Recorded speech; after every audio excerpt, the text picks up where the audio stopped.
сафаров рустам сокини 38-солаи шаҳри душанбе аз ҷониби кормандони шуъбаи вазорати корҳои дохилии дуд дар ноҳияи фирдавсӣ ҳамчун гумонбар дар содир намудани ҷинояти дуздӣ дар ҳаҷми махсусан калон дастгир карда шуд.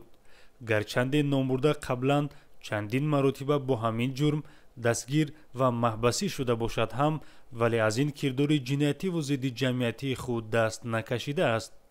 номбурда санаи 5 ноябри соли ҷорӣ пинҳонӣ вориди мағозаи шаҳрванд мавлонназарова гулсоро воқеъ дар кӯчаи каринманд шуда аз дохили ҷевони оҳанин 220 000 сомонӣ ва 13 700 доллари амрикоӣ маблағи нақдро рабуда бо ин амали худ ба ҷабрдида зарари махсусан калон расонидааст. баъди аз ҷониби кормандони милитсия дастгир гардидан аз гумонбаршаванда як миқдор маблағҳои рабудашуда ҳамчун далели шайъӣ дарёфту мусодира карда шуданд.